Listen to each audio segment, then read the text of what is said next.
नमस्कार, जय श्री राम, जय जोहार, जय सेवा। प्यारे साथियों, मैं बात नेमावर हत्याकांड जिला देवास मध्य प्रदेश की बात कर रहा हूं, जिस पर बहुत कम लोगों का ध्यान है। इस मामले को सिर्फ़ और सिर्फ उछाला जा रहा है।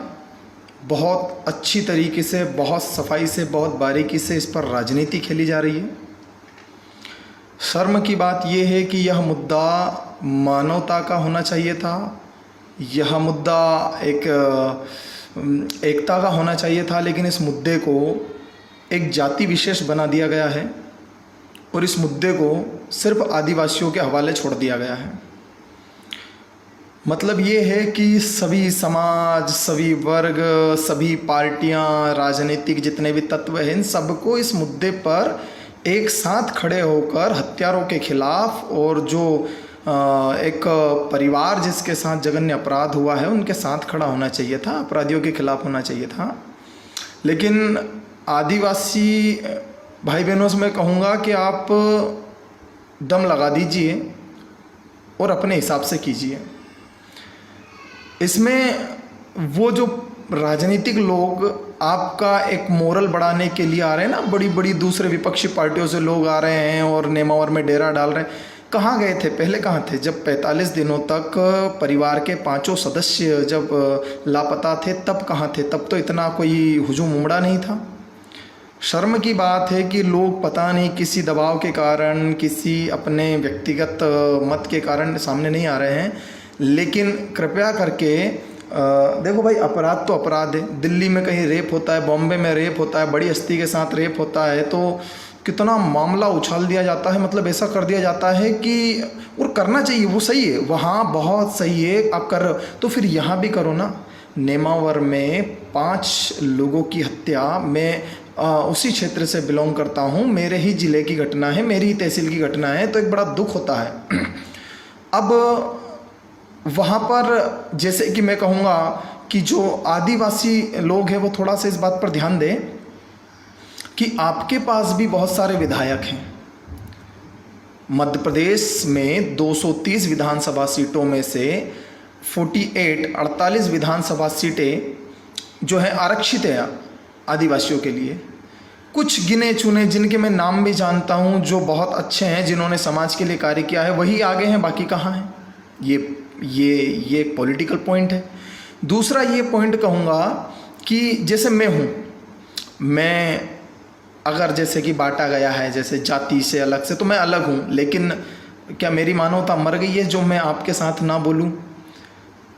आदिवासी भाई लोगों से निवेदन है कि आपको ही अब ये काम करना होगा, क्योंकि आप खुद समझ चुके हैं कि कोई साथ देने के लिए खड़ा नहीं होता है, सिर्फ कहने के लिए होते हैं। प्लस साथ साथ में एक बात और मैं ये कहूँगा कि ये वीडियो जिन लोगों तक पहुँच रहा है, आप कृपया करके साथ दीजिए। अब दिक्कत क्या है? एक सीबीआई जांच की मांग कर रहे हैं, आप करने दीजिए, क्या दिक्कत है? अपराधी होगा जो भी इस जघन्य अपराध में शामिल होंगे, तो यार बुरे लोग पकड़ाएं तो उसमें दुख किस बात का है? जब अपने घर पे बीतेगी तब समझ में आएगा आप लोगों को।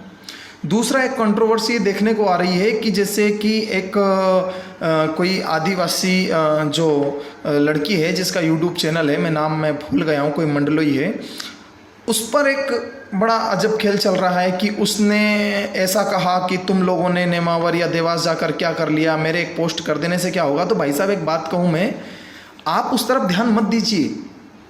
उनका एक कथन आपको अंदर से तोड़ रहा है, आपको ये महसूस करा रहा है कि आप टूट चुके हो। आप उस चीज़ पर ध्यान मत दीजिए। उस चीज़ पर ध्यान देने के लिए ज़िंदगी पड़ी हुई है। लेकिन अगर थोड़ी सी भी कसर छूटी ना, तो ये सरकार किसी की नहीं है। सरकार, मैं कह रहा हूँ कि वर्तमान सरकार नहीं, अगली पिछली आने वाली सरकारें अब भ्रष्ट हो चुकी हैं। और वर्तमान में तो तानाशाही सरकार चल रही है, जिसमें लगता है कि बदला लेना। और जितने लोग चुप्पी साध के बैठे ना, एक दिन मेरी बात भी याद आएगी और एक दिन इन लोगों का, जो आदिवासियों का प्रयास है, ये भी याद आएगा कि काश हम बोलते। मैं कहूँगा कि सब एक होकर जवाब दीजिए, सब एक होकर साथ दीजिए। भाई साहब, जब आपके घर पर बीतेगी ना, तब पता चलेगा कि अलग अलग वर्ग में बंटकर रह पाना कितना मुश्किल है। अपराध के खिलाफ आवाज़ ना उठा पाना, ये आपकी मानवता को शर्मसार करता है। और यह दुनिया इसलिए पीछे नहीं है कि यहाँ पर गंदे लोग, बुरे लोग बोलते हैं, अच्छे लोग चुप हैं, इसलिए दुनिया में अपराध ज़्यादा है। 5 लोगों की निर्मम हत्या, जिसमें से उसमें नाबालिग भी, माता भी, मतलब एक महिला भी, उनकी बेटी भी, और उन्हें दफन कर देना। मामला सब आपको पता है, मैं उस पर ज़्यादा विचार नहीं करूँगा। बस मैं आप लोगों से अंततोगत्वा यही बात कहूँगा कि नेमावर हुए हत्याकांड में यह एक जघन्य अपराध है। इसके लिए मैं नेमावर को दिल्ली या बॉम्बे नहीं बना सकता कि दिल्ली या बॉम्बे में बड़ी घटना घटी, बॉलीवुड हस्तियाँ शोक जताएं, कैंडल मार्च निकालें। समय नहीं रहा कैंडल मार्च का, लड़ाई आर पार की होगी। यहाँ पर सभी लोग जितने वर्ग से हैं, बुरे लोगों को रखकर करोगे भी क्या। आज किसी और के घर में ये हुआ है, कल आपके घर में होगा। बुरे लोगों की पहचान चेहरों से नहीं होती। मैं अच्छा हूँ, मैं बुरा हूँ, मेरे चेहरों से पहचान नहीं होती। लेकिन अगर कोई अपराध हुआ है, मैंने कोई गलती की है, तो उसके खिलाफ भी आप लोगों को खड़ा होने का अधिकार है। मतलब ये सीधी सी बात है, पढ़े लिखे होकर भी अपना अधिकार नहीं जानते हो क्या? सरकार की चापलूसी करते हो क्या? उनके तलवे चाटते हो? जो खड़ा है उसका साथ दीजिए, जो सही है उसका साथ दीजिए। ऐसा नहीं है कि ज़बरदस्ती भीड़ लगाई जा रही है। अभी चंद्रशेखर आज़ाद, रावण, जो अपने भीम आर्मी के चीफ है, वो भी वहाँ पर पहुँचे। उनका पहुँचना लाजमी है, उनका पहुँचना सही है मेरे मायनों में। फिर अगर मैं कहूँ तो यहाँ से मनावर से विधायक साहब जो हमारे थे, अलावा जी, वो वहाँ पर पहुँचे। इनका पहुँचना सही है। क्यों? क्योंकि इसे पूरी तरीके से आदिवासियों के सुपुर्द छोड़ दिया गया है। मतलब हद हो गई भाई साहब अब तो। मतलब बेटी आदिवासी की मरे तो आदिवासी जाए, क्षत्रिय की मरे तो क्षत्रिय जाए, जाट की मरे तो जाट की जाए, और गुर्जर की मरे तो गुर्जर जाए। मतलब हद हो गई अब तो। ठीक है, तो जो भी इसमें शामिल है उसका हो, मेरी बात का आप भावनाओं को समझिएगा और इस वीडियो को शेयर भी कीजिएगा। अब मैं कहूँगा कि सरकार कुछ करे ना करे, आदिवासी भाई लोग जो कर रहे हैं उसे वैधानिक तौर पर कीजिए, कानूनी तौर पर कीजिए। अपनी एकता तो रखिए। आपके पास भी वकील है, आपके भी अच्छे पदाधिकारी है, आपके पास भी पार्टी के नेता है, आपके पास भी पॉलिटिकल अच्छा फंडा है, आपके पास भी बड़ा ज्ञान है, अच्छे पद पर हो, आपके पास भी एकता है, उसका उपयोग कीजिए।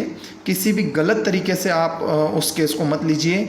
आवेग में आकर, आवेश में आकर कोई निर्णय मत लीजिए, क्योंकि सरकार तो ये देख ही रही है कि आप कुछ गलत काम करो और उसका वो बहाना बनाएं, उसका फंडा उठाकर आप लोगों को मतलब दूसरे लोग जो अलग मानसिकता के, उनके दिमाग में डालें कि देखो आदिवासियों ने ये किया, देखो आदिवासियों ने कानून अपने हाथ में लिया, देखो एक पुलिस वाले को गंभीर चोट पहुंचाई। भाई साहब, आपको गंभीर चोट दिख रही है, लोग अपनी जान से हाथ धो बैठे, वो कहाँ गया? हालांकि नहीं करेंगे, नहीं करना और किसी को करने भी मत देना, लेकिन साथ बनाए रखना और अपराधी को कड़ी से कड़ी सज़ा दिलाने तक पीछे मत हटना। जहाँ तक मेरा सवाल है तो बाहुबल ऐसा तो मेरे अंदर कुछ है नहीं, ना मेरे पास कोई पॉलिटिकल ऐसा फंडा है। हाँ, जहाँ भी आपको मेरी आवश्यकता लगेगी, रजत सिंह शेखावत आप सभी के साथ है। और बहुत बहुत धन्यवाद। सब एक साथ रहिएगा। जय हिंद, जय भारत, जय जोहार।